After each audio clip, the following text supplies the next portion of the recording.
All right, I think we're live now. Mhm. Yes. Hello, everybody. Welcome. We're excited to have you join our Facebook Live chat today about SIGGRAPH 2020 program submissions. My name is Mona. I am the SIGGRAPH 2020 Electronic Theater Director. And join me in welcoming my two colleagues, Eric Brunbond and Monica Capillo.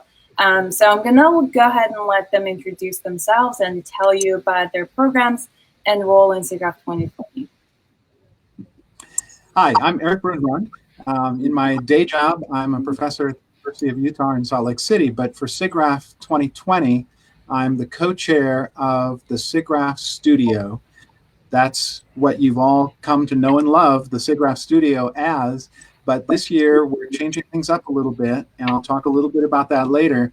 But this year, the SIGGRAPH Studio has become the SIGGRAPH Labs, which is very exciting. There's all sorts of cool stuff we're going to be able to do. I'll talk about that a little later. By the way, I'm co-chairing with Forrest Lucas, who's not here today.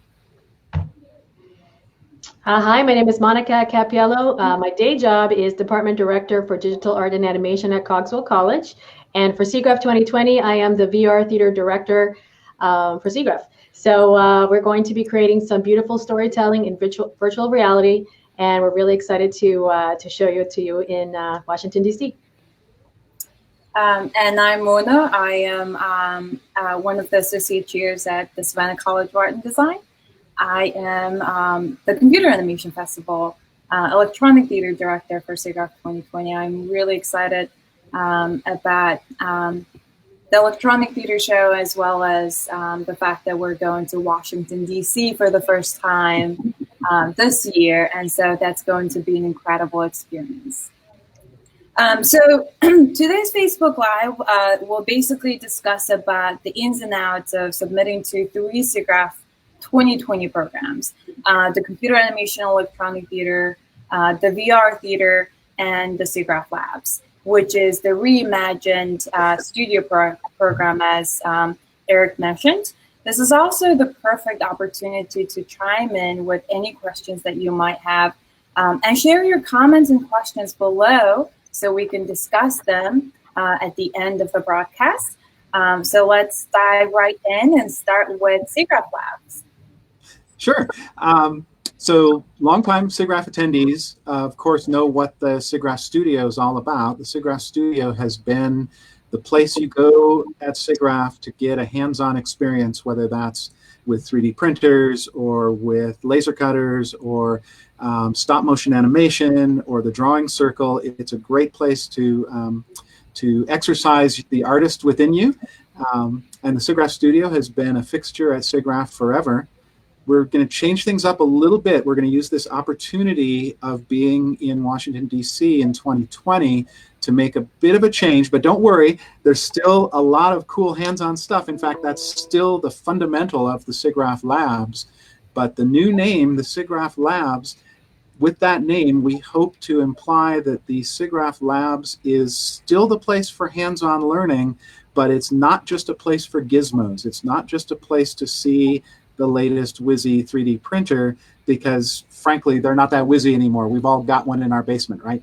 So what we're hoping to do at the SIGGRAPH Labs is to engage with all the other programs at SIGGRAPH, with the Technical Papers program, with the talks, with the panels, with the courses, with the groovy graphics assignments, and encourage people who are already presenting content at those other venues to also provide some hands-on content in the SIGGRAPH Labs to go with that. So for example, if you're a Technical Papers author and you have a really cool paper about the latest rendering technique that you're talking about in the technical way, you can be very technical during your talk, but you might also want to show how it actually works in practice, and the labs is the place you can do that.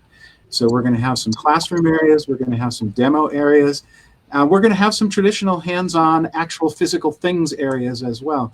But we hope that if you see something that's really cool in one of the other programs, the talks or the courses or the papers, that there will also be a hands-on experiential version of that in the labs that can add extra information to what you heard during the first presentation. So wish us luck, because we've never done this before, tried to get things from all over SIGGRAPH also presenting in the labs. And so it's a grand experiment, but we're really hopeful that this is going to be cool. And we encourage you all, when you submit to SIGGRAPH, to think about whether or not you have a hands-on addendum to what you're doing that would make a really great presentation in the labs. That was a long discussion. Awesome. Thank you. That was perfect, Eric. That was a great, providing great context in terms of what SIGGRAPH Lab is going to be. So thank you. Monica, would you like to go next? Actually, Eric, let me ask you a question. What type of submissions are you hoping to see this year? Oh boy, what a great question. We are hoping to see submissions through the general submissions process for installations and hands-on content that is specifically something that you can present in the labs. So we're hoping for actually two kinds of things. We're hoping for, when you submit to SIGGRAPH through our great Linkling submission system, which we love, thanks Mark, there will be an extra button that says, if you're accepted, would you also like to do a hands-on demonstration in the lab? So that's one type of content we're looking for. But if you have an installation, a hands-on experiential thing, an installation, a demonstration, a project, something that you would like to present at the labs that involves SIGGRAPH attendees getting their hands-on technology, you can submit that directly through the GenSub, through the general submissions process as an installation. And we would love to see some killer installations submitted directly to the labs through the general submissions process. Very cool. I have another question for you. How do you hope submitters integrate the conference theme Think Beyond into their submissions? Oh, wow.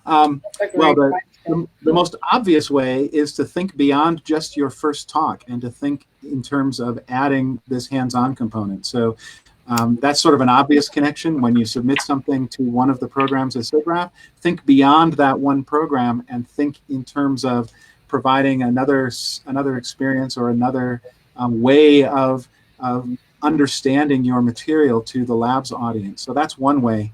Of course, the other way is we all, in every, this is the fundamentals of SIGGRAPH, right? When you submit something to SIGGRAPH, you are thinking beyond just the thing that you're talking about and thinking of the broader implications of the technology that you're doing. I mean, this is the essence of the technical program. It's the essence of emerging technology. It's the essence of the VR theater.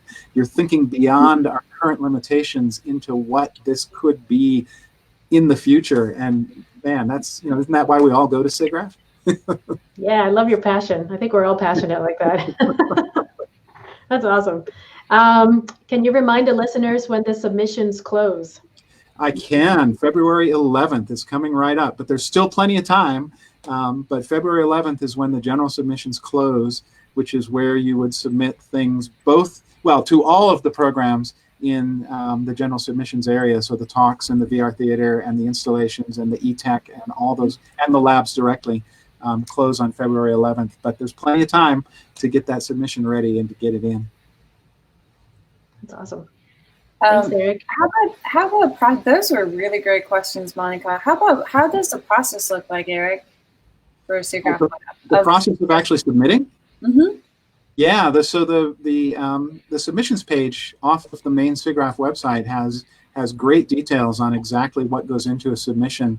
And one of the things that is really important to keep in mind is that because SIGGRAPH receives so many submissions from so many different kinds of people, that it's really important, and this just sounds really stupid and picky, but read the directions on what we want to see, because nothing is more frustrating than getting to the jury and seeing something that really could have been really fascinating and great, but just didn't have some of the required components that help us make a choice of what gets into SIGGRAPH. So as sometimes annoying as it is, we really have to make sure that all the different pieces of a submission are included when you actually press that button to submit. So that includes an abstract, it includes a representative image, it can include a video if you have a video to show how things work when when they're running.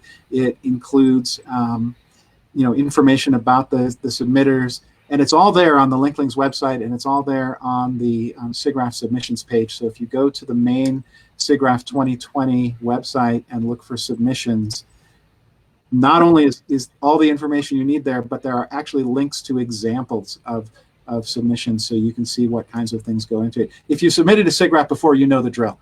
But if you're new to SIGGRAPH submissions, like anywhere, read the instructions before you press the submit button, because it really helps us out when we're trying to weed through hundreds of submissions to find the best of the best, to not have missing pieces. Awesome, thank you.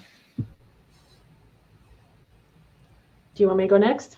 Sure. Yeah. Sure. Okay. Any other questions? Okay. So again, my name is Monica, and I am the VR Theater Director at SIGGRAPH. And basically, it is very similar to the Computer Arts Festival. It's actually like a child of it, but it's all in VR. So a little bit about the VR theater is that you are going to recognize it a mile away. You're going to see some giant red curtains with VR theater in like lights. And you're going to see it from a mile away, and then you're going to try to get tickets. So there's a couple of things that is really cool about VR theater. It's everything is a cinematic experience. You get to come in, you get to sit down, we put on the headset on you, and then you get to see all these beautiful shows that are picked by the jurors. So that can be from Disney all the way to a university. It could be any storyteller out there that has done something in VR. We're completely open to all types. It can be from Vive to Oculus. We actually just got a submission from Leapfrog. Whoops, what's it called? Magic Leap. Magic Leap. Yeah, Magic Leap. I know this. But so it's all about storytelling. So if it has interactivity in it, you should go ahead and apply, because a little bit of an interactivity actually makes VR very, very special. So not only is it immersive, it could also have a little bit of interactivity as well. If you have to run around a room, the VR theater is probably not the best place. I would recommend probably the pavilion. If yours is like a sit-down experience where you get to sit down and just kind of be immersed in this beautiful environment, and storytelling, could be a music video, it can, you could cry inside your gear. Like, it could be anything you want. Your imagination is the limit. So definitely check out VR theater. The new thing about VR theater is that in the past, you used to have to stand in line like at 8 a.m., sometimes earlier, to be able to get a ticket. But this time, things have changed. You can, in fact, purchase a VR theater ticket with your full conference pass. So pick a time, pick your day, and you are more than welcome to have a ticket for the VR theater. So make sure you buy that ticket now, because I'm pretty sure it's a pretty hot event. So you want to definitely be part of that. Let's see. Yeah, I'll just chime in. You absolutely want to see the VR theater. So don't miss that button when you register. And just pick a day and do it. I know that you never know what's going to happen at SIGGRAPH and what other things you want to go to, but just pick a day and commit to going to the theater, because it's fantastic. Now, one of the things that just really, in a way that blows my mind is, I think in 2019, we had the largest VR theater to date in general, right? I think we had like 55 simultaneous seats. Yep. That trend is the same. We're having 55 seats with multiple showings a day, starting Sunday. So Sunday to Friday. So make sure that you pick your time as soon as possible, and we'll see you at the VR theater. The type of submissions that we're hoping to get this year is we really want to see things that have a wow factor. We want to see something new, something trendy. It can be cultural. It can be something, of course, the theme is Think Beyond. So we want things that are beyond our normal day-to-day things. We want to see how you see the world in a different way. It can be artistic. Again, it can be a music video. It could be your journey through whatever hardship you went through, or it could be just a fantastical world. So we are completely open to all types of submissions, including interactivity, which is actually something new that we implemented last year. And including this year, we now have a little bit of interactivity. So if you can mess around with the controllers, we welcome that. Mm-hmm. And how long should these be, Monica? Because it seems like, last year they were all short subjects, which was great because you got a huge variety of things. So are you looking for a certain length? We are looking for a certain length. That's a really good question. We're hoping for 10 minutes or less because we want to make sure that we have a show of multiple, like small shorts, kind of like watching an animated short from like CAF. You just see a bunch of cute little shorts. It's the exact same thing. We're not watching like an epic movie. We're just trying to see some really nice, different stylistic VR storytelling. So about less than 10 minutes. I mean, you're more than welcome to apply. We do have kiosks that can actually hold storytelling that's longer than 10 minutes, but we really encourage it to be less if you want to be part of the VR theater. So the VR theater consists of the actual theater itself, which is very private, and then you have the kiosks, which are actually outside of the theater, which anybody with a full conference pass will be able to experience. So those are the ones that are a little bit more edgier, I would say. And I don't know if there are skeptics out there, but I was a bit of a skeptic for a VR theater because I didn't really understand what it meant to be sitting in a theater with other people and have a headset on. It's great. It's great. It feels like it's a theater experience. It's if I had popcorn, it would have been even better. Your hands are busy with the controllers. I always see people like rushing into the VR theater trying to find that perfect seat. All of them are perfect seats. You have the front row, you have the VIP seating. It's literally like the perfect seat. So don't worry, any seat you want. It doesn't matter if you're in the back or the front. You will have the VIP first row seating. So Monica, Michael says, can you clarify farther on the distinction between the XR Pavilion and the VR theater, and what should be submitted to the former versus the latter? So the VR theater is mostly storytelling. I would say the immersive pavilion is almost like experimental. If you need space to to run around with a vibe or something, then we would definitely recommend the immersive pavilion. If your stuff is very it needs a lot of space for for example, somebody brought like a board game that you can play with AR, then we definitely recommend the pavilion. We're limited to things like the Oculus and the Vive, but if you have and then we have the kiosk, which we can also use as a medium, but you can always apply to the VR theater, and if we feel that it's a good fit for the immersive pavilion, we'll send it to them, and vice versa. If they feel something fits in the immersive pavilion, they'll send it to the VR theater. So don't worry too much about where you're going to apply. Definitely apply. That's the biggest thing. Our deadline is coming up, which is February 11th, for both the immersive pavilion and the VR theater. So make sure that you apply before then, so that you definitely get added and don't get left behind. So make sure you submit either way. That's a really good point. So when you apply for these programs that close on February 11th, these go to what we call the General Submissions Jury. And the General Submissions Jury is where we review VR theater, e-tech, labs, installations, groovy graphics assignments, all sorts of things. What's most important is that you get things in by February 11th, and do your best to say where you think they'll be interesting. But at the jury, we trade these things from room to room. So if we see something that's been submitted to emerging technology, but it's really more of an immersive experience, we'll figure that out. The most important thing is to get things in so that we can get some eyeballs on it and decide what's great. Absolutely. Yeah. I think I see a question, which is why it inspired me to become a program chair. I was in SIGGRAPH for about 4 years ago. I started doing what was called the VR Village at the time, and now it's evolved to the Immersive Pavilion.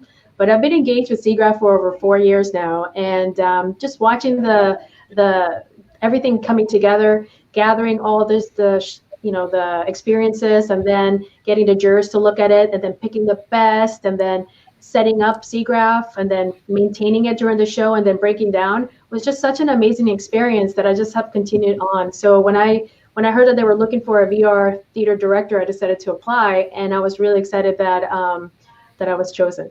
So it's something that you're just surrounded by passionate people. You get to look at cool stuff all day. It's just like you can't go wrong with this place. So But yes, just a quick reminder, February 11th, don't forget to submit. Yeah, so February 11th is the submission. Monica, do you want to briefly touch base on what the submission process might look like in terms of, submitting their work? Sure. You're going to go into SIGGRAPH to submit, and there's going to be a form that you fill out. It's going to ask for your name, your contact information, any of your contributors as well, anybody else in your team. It is going to ask for an executable file. So we would appreciate some sort of file that we can actually watch, because we've noticed that jurors really enjoy experiencing it themselves versus watching a trailer. We also do encourage a trailer so that people can kind of get an idea what to expect in the experience itself. So we definitely encourage you guys to submit your file. It can be either just upload it, or you can just give us a Google Doc or some sort of storage space with a password. Just give us access to it so that jurors can take a look at it. And there is, just descriptions and typical explanation of what we're looking at. We are considering potentially considering having a VR theater traveling show, very similar to the Computer Arts Festival. So if that's something of interest, make sure you mention that. It's the little line that says, "Are you interested in the Computer Arts Festival VR theater traveling show?" It's very long, but just click yes or no. Hopefully yes. Oh, awesome! Thank you so much. Thank you. I just wanted to quickly address Petey's question on the student volunteer application reference section. Alex Bryan just noted in the comment that you can address that to sv-s2020@siggraph.org. And then I'll go through Computer Animation Festival overview just briefly, and then we'll get to Alex's question on diversity and inclusion. I think that's a really great question. That's a really good question. Yeah. So the Computer Animation Festival Electronic Theater Show basically began as the annual showcase in advances in computer graphics. And now we basically celebrate the rise of computer graphics as a medium for storytelling and animation, visual effects, gaming, visualization, both data-driven and conceptual visualization. The show has been recognized as a qualifying festival by the Academy of Motion Picture Arts and Sciences, and so our Best in Show piece gets qualified into Oscars. And our internationally recognized jury basically selects not only the content, the best of the best from hundreds of submissions that come in, but also they select 3 awards. We have Best in Show, which gets qualified into Oscars, and then we have Jury's Choice, and we have Best Student Project. In addition to that, we also started Audience Choice Award, which is a really great opportunity for giving our audience a voice to, award a piece that really resonated with them. So when it comes to some of that, I know there was a question when it comes to some of the examples. Something that really stood out to me the most in the recent years is from SIGGRAPH 2017, there was a student piece, the Best Student Project, which was called Garden Party. Do you guys remember that? Yeah, that was crazy good. Yeah.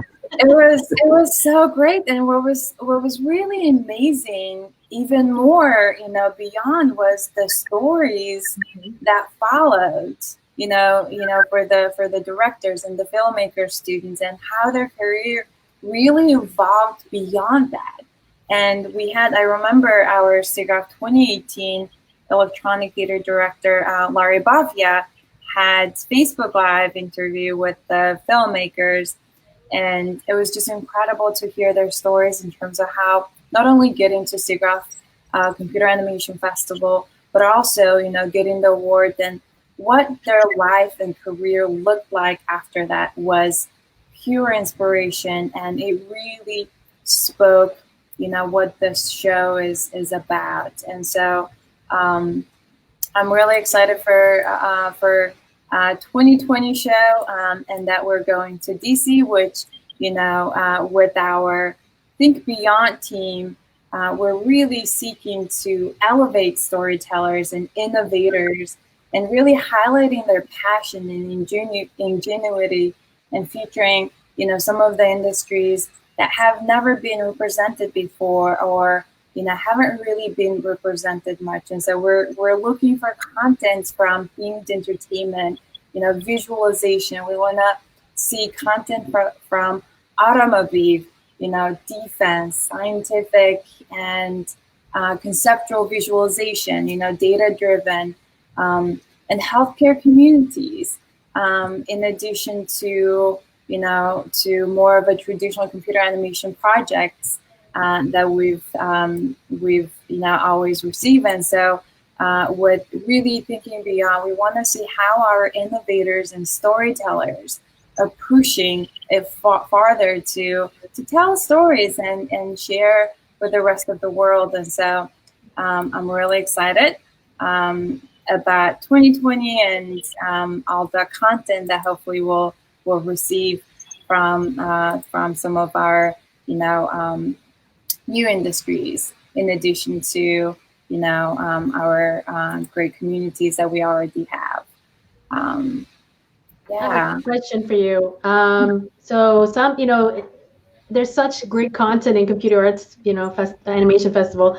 What if someone is thinking that I'm not sure my work qualifies for this program? I mean, what type of details are you looking for?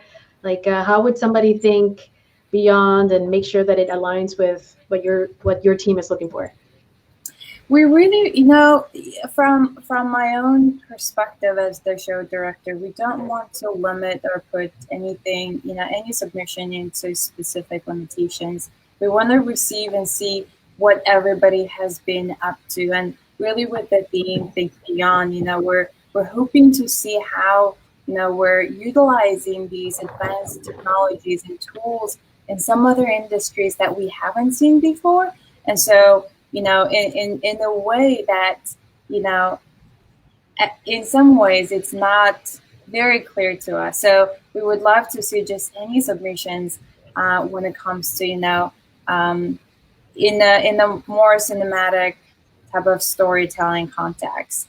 We have seen, for example, in the past couple of years, we've seen some really great data-driven visualization. We have seen submissions coming in from conceptual visualization. We want to see, simulations, if there's any type of content that are based on simulations, and fits into our electronic theater show. The theater itself is 2-hour show, and we have 2 nights for the show that we screen. And so, in the past, we even ran real-time content. I remember in 2017, Paul actually ran the real-time content in real time. So it was really incredible in terms of the possibilities and potentials. But we want to see every unique ways of telling stories through innovative technology, and that's what we're really looking for. I hope that answered your question. Absolutely. Well, and I know that people out there who've been to the Computer Animation Festival in the past know what an amazing event it is. But you see things there that you just never see anywhere else. To me, the most impressive stuff I've seen, I've been going to the Computer Animation Festival for 10 years. Student work is amazing. I am so impressed with what the students manage to do while they're still in their programs. And if you want to be inspired, if you want to come out of SIGGRAPH saying, I got to make that film, the Computer Animation Festival is what you have to see, because it is truly inspiring what people, especially students, come up with. Yeah. And if there's one thing, it's the storytelling that really connects with the audience. I think in 2019, nearly half the content was actually student submission, student work. Wow. That was quite impressive. We have, kind of this blindfold jury process, and a lot of the times our jurors could not tell whether this was student work or, work that was coming from companies and studios. And so there's absolutely no limits. We want to receive content and work from students. We want to receive work from professionals, practitioners, scientists, in terms of whatever, amazing work they might be working on. The submission is currently open right now. We opened submission about a week and a half ago, and the submissions will remain open until March 17th. That's a really good point, Manu. If you're thinking of submitting to the Computer Animation Festival, don't take the word animation as meaning cartoon. There are certainly great cartoons in the festival, but data visualization and information visualization and scientific content and simulation output, all of these things contribute to the Computer Animation Festival. So if you're a researcher and you have an amazing visualization of the work that you're doing in social and behavioral science visualization, submit to the Computer Animation Festival, because we want to see that stuff. And it's amazing because what I notice is that when you see these previs and this data coming to life, it just inspires people and inspires artists, and it's something that just kind of cycles and cycles and snowballs, because it's amazing what you can create with animation and software. Yeah. There was one content in 2019, the one on Puerto Rico, on trees, visualization on. Yeah, that was amazing. That was amazing, yes. Or about chlorophyll and how it produces, how sun gets converted into energy, and visually showing that. I found that fascinating. Yeah. So can you tell us a little bit about SIGGRAPH, and also that is not just about submission, but it's also about career growth, networking, collaboration. Can you just touch on that a little bit? Yeah, so, as a community, we're always moving forward, and we're always evolving forward, not just when it comes to computer graphics and innovative techniques and interactivity. We're also evolving forward together, and we're such a supportive environment where there's a lot of great networking and collaboration opportunities. I mean, let alone we're all volunteers, and we collaborate together to plan and put together the conference, and that is so inspiring to me personally. I was a student volunteer. I started volunteering when in 2008 when I was a student, through the student volunteer program. And every year I learned a lot of things during the conference. And so, all of those, learning from other students, learning from industry professionals, learning from all the events and activities that I participated in, attended, it really contributed greatly to not only my career as a professional creative, artist, but also as an individual and as a person. And so there was definitely a lot of growth that happened because of SIGGRAPH and through SIGGRAPH. And over time, through years of involvement, also SIGGRAPH community really has grown as a family. And go to the conference, not only put together this great event as a team, but also I go to see my friends, to see my community, and really engage and all of that great stuff. So, yeah. What about you guys? What about you, Eric? Well, I'm chiming in here as an academic. I've been a university professor for many, many years, and we go to academic conferences to present our work and to meet with our colleagues and to talk about our research. SIGGRAPH is a really interesting conference. It is not just a technical conference. It certainly is a technical conference. The technical papers program at SIGGRAPH is the absolute pinnacle of computer graphics and interactive techniques presentation venue for research in that area.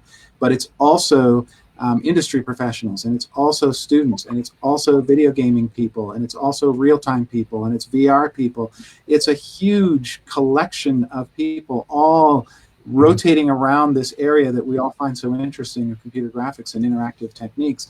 I've been asked by people who are not in this kind of technical area, why we bother to go to conferences in person anymore? Can't we just, do this, a Facebook Live and or some other sort of, social media thing? And the answer is no. We go because as much as we love the actual presentations of the content, we go to meet people, we go to network, we go to meet the person who gave that inspiring talk and find out more and to make connections. And I have to say, it's a huge conference, but I find it amazing how frequently I'm walking around the convention center in this huge space and I run into people that I really want to talk to.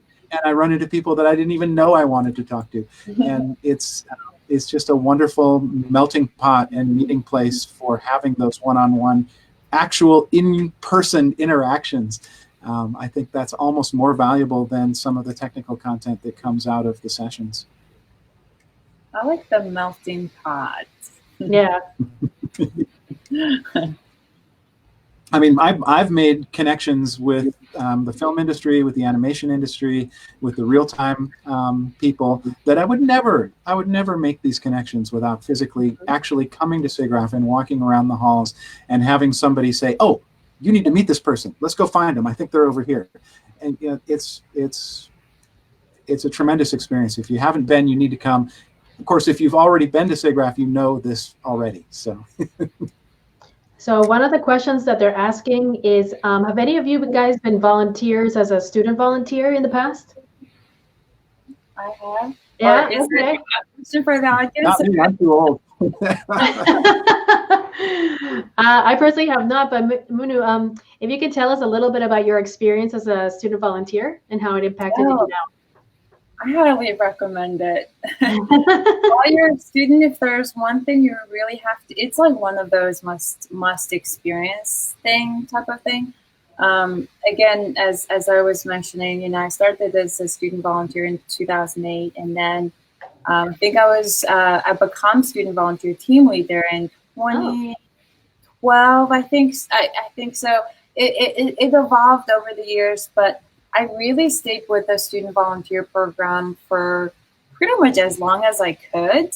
And, that's really, I think words can't really do much justification when it comes to type of experience that you can get as a student volunteer. And, just imagine during 5 days of the conference, you get to meet like 400 other students from around the world and, be such a good, close friends, within that short amount of time. And then, the experience and interaction doesn't end there. A lot of the time student volunteers continue to stay connected and then continue to grow and evolve together. And they become the next leaders within the industry. And it's, it's such an amazing thing. Like when I look back, I see my friends at SIGGRAPH and everywhere basically around. If you think about it in terms of how many years I've been student volunteer, and then multiply that by 400 or more each year. Of course, you can't possibly meet every single one, but you definitely get to interact and just opportunities to learn from other student volunteers, from the subcommittee members, from the conference committee, and then also being able to interact. One of the really cool experiences I used to have was, interacting with the contributors, because that's what student volunteers have access to, because they're working closely with contributors. And so they get to learn about their tools and technology and whatever presentation that they are preparing. And so that's a really cool close-up experience. And I think that that's super inspiring. It's a great program. There are a lot of different,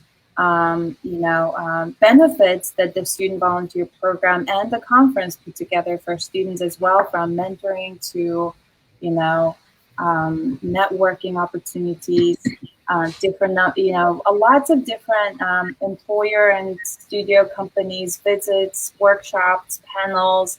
And so these types of benefits are specifically put together for students. So, I can keep on and on talking about it. The only experience that I have is my students. They actually have done volunteering, and they make connections and it leads to jobs. Like it's amazing who they meet. You just never know. It's it's like they open the door and opportunities just walk in. So I definitely recommend students especially, to go out and volunteer if you can. It's a wonderful, memorable experience, and it makes careers happen. Yeah, it really does. Interesting things that used to happen was because I volunteered at SIGGRAPH every year. And then when employers or companies came to visit our university when I was back in school, they would recognize because I went to the conference. And so it's really cool. That's the connections. Yeah, the industry is small. So, yeah. So these are great points about how impactful it can be on your career. But from the outside, it sure looks like you're all having tons of fun too. Yeah. Oh, it's a lot of fun. It's a lot of fun. That's one of the best parts too. Yeah. Yeah. There's definitely a very unique culture within the student volunteer program that just goes from year after year. Yeah. So I would love to get back to Alex Bryant's question on diversity and inclusivity. And I would like to make sure we address that. Sure. Because I know and then we'll probably open up for questions. Does it sound good? Sounds great. I can jump in. Working at SIGGRAPH, it's very diverse. And personally for me, I can only speak for myself, but we're very conscious of it, and I'm completely open to cultural differences and just about anything. So don't let it think that there's some sort of limit for your submissions or you coming in and presenting or anything. It's we're very, very sensitive to diversity and inclusion. So for example, like this year, I'm actually making the chairs and the spacing larger at the VR theater, so anybody that has any type of movement disabilities can be more comfortable, and therefore they don't trip over anything. So I just want to. I think we all want everybody to feel at home at SIGGRAPH, and for a whole week, So it's important. It's for me, diversity and inclusion is so important because it's your neighbor, it's your friend, it's your family, and we have to make sure that we cater to them too. Yeah, I think there are at least two. There are probably hundreds of ways of looking at this, but at least two interesting ways of looking at this are diversity and inclusion at the conference for attendees and diversity and inclusion in the submissions and accepting process of what we're looking for in terms of content. And I think that as a community, we are taking on both of those in a very strong way. So from the jury point of view, I've served on the general submissions jury for many years, and I know that we have conversations about this, about content that's coming in for the VR theater or for the animation festival or for the emerging technology area where people are directly addressing diversity and inclusion in strong ways. We have great conversations about how that content contributes to the experience. And then, of course, the actual at the conference accessibility. We have a diversity and what's the right term? Accessibility chair? Is that what we're? Adaptability? Disability and accessibility. I'm not sure exactly what we're calling it, but we have one of us, a volunteer chair, who is looking at accessibility issues across the conference in terms of the attendees, and that I think has been really an exemplar of how to do this especially for these large conferences that include both academics and industry people, of how to really address inclusivity and accessibility for people attending the conference. Absolutely. Yeah. So for Computer Animation Festival, Electronic Theater, we're really, hoping to receive content from around the world, from all the continents, as much as possible. So there's the link on the adaptability focus area. That's it, adaptability, adaptive technology. That's the term I was looking for. So, yes. For the computer animation, thank you. There's also Animation Festival Traveling Show link as well. So for the electronic theater, we're hoping to receive content from around the world. We want to showcase work from different continents and storytelling.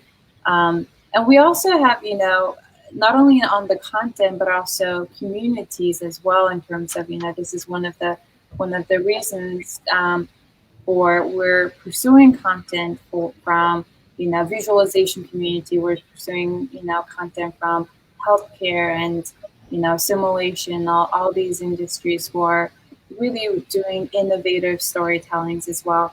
And then also when it comes to our jurors, we try to be as mindful as possible in terms of making sure that our jurors are diverse and our team members are also diverse and representing every community possible. And then when it comes to planning the show, we're also doing our best to put everybody in mind in terms of what that show experience is like, what the conference experience is like, and how can we make things better and take it to the next level. And so like Monica was mentioning, we're very sensitive towards it, and we always try our best to make sure that we not only consider really, but making it from year to year, do our best to plan in ways that we're inclusive and we're diverse. And I mean, SIGGRAPH community is diverse and melting pot in many ways, but we're on different levels. We're focusing on the content and submissions and jurors and team members within subcommittee members and all of those different levels. And so those are things that we have been working on. We really want to make sure everyone has a good time. I have a question for you. This isn't actually, sorry, go ahead. I'm sorry. I was going to say this is not directly related, but we're very excited to be in Washington, D.C. in 2020. This is a brand new venue for SIGGRAPH. We've never been in Washington, D.C. before. And so as part of these discussions of how to make it the best experience for both contributors and attendees is how to best leverage this fascinating location of Washington, D.C. and how to engage communities there that may not have made it out to L.A. or to Vancouver. So, we're not really sure what's going to happen, but we're very excited to be in D.C. and we think that there's all sorts of interesting crossover opportunities that we'll be able to leverage being in that very dynamic and exciting environment in DC in 2020. I used to live in Northern Virginia, so anybody that's new to DC, the really amazing thing about DC is the free museums, and they're gorgeous. So after SIGGRAPH, because you're not going to have any time to visit museums during SIGGRAPH, but after SIGGRAPH, I highly encourage you to take a look at there's a whole row of museums in Washington, D.C. that are all free and just incredible. You'll learn so much. If you haven't been, I know it's. Yeah. Oh, go ahead. You're going to start with something better. I'm trying to answer a question that somebody wrote, and I'm trying to give it to Munu. Can you tell us a little bit of the details for the traveling show? Yes, absolutely. So, traveling show is a special edition of the computer graph. Don't worry, I didn't know. Computer Animation Festival. It's a special edition. So, special edition meaning that we don't. It's not the full content. It's about half or so, depending on the permissions and depending on multiple things that goes into the factor. We put together this special edition, and then so basically. SIGGRAPH conference provides an opportunity for any and every community to screen the traveling show. We have been in the past several years, we have been screening the traveling show around the world, and it's amazing how we have been able to share the content with not just people at the conference, but months after the conference, we're able to share with people. And yeah, that's basically what the traveling show is about. We share the content with communities, and you can make requests. So I see that we posted a link. You can go to that link and you can make a request to screen at your university, to screen at your companies, institutions, whatever that might be. You can, if you have a chapter, you can also screen the traveling show at the chapter. All you need to do is basically fill out this very simple form, and then our Computer Animation Festival representative will be in touch with you for regards to the next steps. And when Munu says chapter, that's shorthand for ACM SIGGRAPH chapter. Yes. So for those of you who don't know the lingo, ACM is the Association for Computing Machinery. It's one of the major technical science. And underneath ACM, there are a bunch of what are called special interest groups. And SIGGRAPH is the special interest group for computer graphics and interactive techniques, which is a sub-community of researchers and practitioners who are interested in computer graphics and interactive techniques. So SIGGRAPH is larger than just the conference. So SIGGRAPH is a community of researchers and practitioners who are involved in this area of computer graphics and interactive techniques all year round. The conference is our sort of showpiece event, but if you are an academic institution, you can have what's called a chapter of SIGGRAPH, which means you have a local group of faculty and students who are also interested in this area. And the main ACM SIGGRAPH group can help support your chapter activities in all sorts of interesting ways. So consider, if you're at an academic institution, consider forming a chapter of ACM SIGGRAPH, and then you can do things like ask for the traveling show to come to your chapter. We actually have a Silicon Valley chapter, and we work with them with CAF and the college, and they all come in, and there's a whole group of SIGGRAPH lovers that some can make it to SIGGRAPH and some can't. So this is like a nice opportunity to just meet up and talk about SIGGRAPH and the future technologies that it has, of shows and showcases. Yeah, we have two. If you're in the DC area, there's a DC SIGGRAPH chapter too, and they are becoming more heavily involved in the conference, of course, because it's coming to DC. So if you're in the Virginia, Maryland, DC area and are interested, contact your local DC SIGGRAPH chapter, because they've got some great things going on all year round, not just at the conference. Mm-hmm. It's fun. Yeah. I just wanted to clarify that there are two types of chapters, student chapter at an institutional level, and then there's a professional chapter as well. All right, shall we open up for questions? Q&A? Sure. We've been getting some questions. Are there other questions? I think we have like 5 minutes left. So if you guys have any questions, please share right now. But in the meanwhile, do you guys have anything you want to say? And then just to wrap up, any final comments? I want to amplify what Monica said about the DC area museums. If you haven't been to Washington, DC, it is not only a fascinating place as, of course, the nation's capital and the seat of government and all that cool stuff, but when you hear about the Smithsonian Museum, be aware that that's actually a set of 7 or 8 different separate museums. So when you say the Smithsonian, it's actually a whole bunch of museums. There's the Smithsonian Museum of American History, the Smithsonian Museum of Natural History, the Smithsonian Museum of American Art, of Contemporary Art, of African American history and culture, of Native American history, of Asian art. Of flight. What's the one with the Air and Space Museum? Air and oh Space, my gosh! You guys have to go to the Air and Space Museum. If you're going to go to any of them, go to that one, because you will see the huge planes and the inside of shuttles. It's amazing. Wow. And the coolest thing about the Air and Space Museum is that it's all the real thing. Yeah, it's not just a mock-up. Yeah. They've got the Apollo 11 command module. They've got the original Mercury capsule. They've got the Bell X-1 that broke the sound barrier. All those things are there, and it's the real thing. It's not just a display. Mm-hmm. It's cool. What about you, Munu? Any last comments? Any last comments? Please submit your work. You know what I want to say is, share our different program submissions with your colleagues, with your friends, with your community, and really spread the word. That's what I would love to see.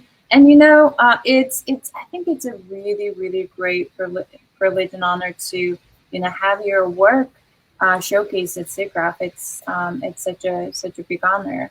And so, you know, share with your colleagues and team members and everybody you know to submit to SIGGRAPH. And yeah, we're excited to see all the contents coming in. I want to say also that even if you don't know exactly where it will fit, submit it. We will figure out where it goes. Right. Submit your work, and we'll figure out the right venue. And I also want to jump in. I know we're talking over each other because we're so excited. But I also want to say that yes, submit, and if you don't submit, that's okay. Just come in as an attendee and a participant. There are so much things for you to experience. You're going to be able to see great galleries. You're going to see the newest tech, some amazing papers. Like there is just so much to experience. So don't be limited. Just go ahead and explore SIGGRAPH. It's a little can be overwhelming for the first time you go, but it's a memorable experience. Every single year you go, it's going to be something amazing. So we highly encourage you to check it out. And by the way, again, I'm at the VR Theater. So if you are at the VR Theater, just stop by and say hello to Monica. I should be there. I should be 80% of the time there. So I'll stop by and say hi to. And I'm going to be hanging out in the SIGGRAPH Labs all week. So I'm pretty recognizable. So you should be able to spot me. And of course, I'll be with the Electronic Theater. So. Well, thank you for taking the time to join us in our conversation today. We hope that our discussion gave you a better understanding of SIGGRAPH program submissions. We encourage you to visit s2020.sgraph.org/submissions to get more information about the important deadlines and also details related to SIGGRAPH 2020 submissions. We hope to see you and your work in Washington, D.C. this summer. See you guys then. Woo! Right. Take care, everybody. Yay.